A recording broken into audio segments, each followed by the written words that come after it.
जब द्वारका में पहली बार राधा का नाम लिया गया तो रुक्मिणी के चेहरे का रंग बदल गया।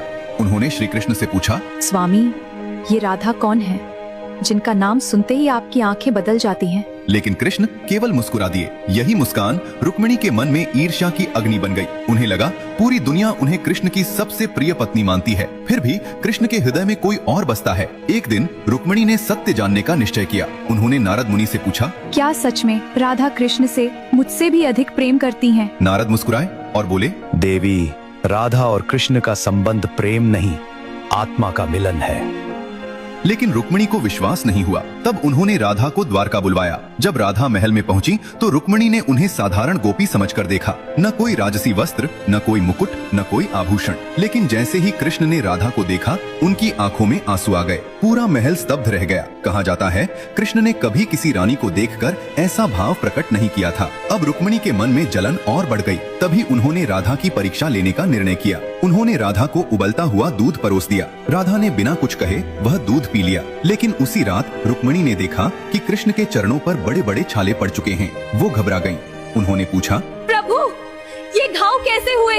तब कृष्ण ने शांत स्वर में कहा, राधा मेरे हृदय में रहती हैं और मेरे चरण उनके हृदय में। जब उबलता दूध राधा के हृदय से उतरा तो उसके छाले मेरे चरणों पर आ गए। ये सुनते ही रुक्मिणी की आंखों से आंसू बहने लगे। उन्हें समझ आ चुका था, राधा केवल कृष्ण की प्रेमिका नहीं थी, वो स्वयं कृष्ण की आत्मा थी। अगर आप भी राधा कृष्ण के इस दिव्य प्रेम को महसूस करते हैं तो कमेंट में लिखिए राधे कृष्ण। एक दिन द्वारका में रुक्मिणी जी स्वयं रसोई में श्री कृष्ण के लिए भोजन बना रही थीं। बड़े प्रेम से उन्होंने गर्मा गर्म पूरियां बनाई और भगवान को भोग लगाया। श्री कृष्ण भोजन करने बैठे। उन्होंने पहली पूरी उठाई ही थी कि अचानक उनके मुख से निकला, राधे।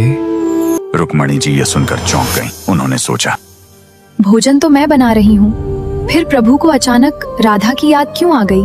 लेकिन उन्होंने कुछ नहीं कहा। उसी रात रुक्मिणी जी ने श्री कृष्ण से पूछा, प्रभु, जब आप भोजन कर रहे थे तब आपने अचानक राधा का नाम क्यों लिया? श्री कृष्ण मुस्कुराए और बोले, यदि उत्तर जानना चाहती हो तो कल मेरे साथ वृंदावन चलो। अगले दिन दोनों वृंदावन पहुंचे। वहां उन्होंने देखा कि राधा रानी अपनी सखियों के साथ एक वृद्ध साधु को भोजन करा रही है। राधा रानी ने अपने हाथों से गर्मा गर्म पूरियां बनाई और बड़े प्रेम से साधु की थाली में परोस दी। साधु तृप्त होकर बोले, बेटी, तुम्हारे हाथों में तो साक्षात माँ का प्रेम समाया हुआ है। राधा मुस्कुराई और बोली, ये प्रेम मेरा नहीं, मेरे कान्हा का है। इतना सुनते ही श्री कृष्ण की आंखें नम हो गईं। वापसी में रुक्मिणी जी ने पूछा, प्रभु, अब मैं समझना चाहती हूँ कि इसका संबंध उस दिन के भोजन से क्या था? श्री कृष्ण बोले, रुक्मिणी, जब तुमने प्रेम से पूरियां बनाई तब मुझे तुम्हारा स्नेह मिला। लेकिन उसी समय वृंदावन में राधा भूखे लोगों को अपने हाथों से गर्मा गर्म पूरियां खिला रही थीं।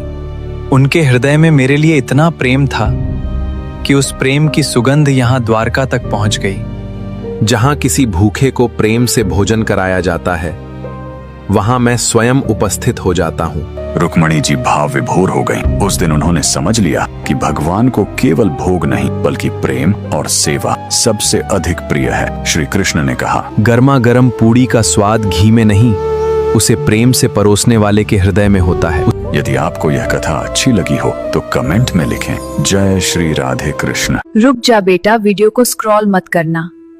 आज तुम्हारे पास वीडियो गया तो समझो माँ लक्ष्मी तुम्हें धन देना चाहती है।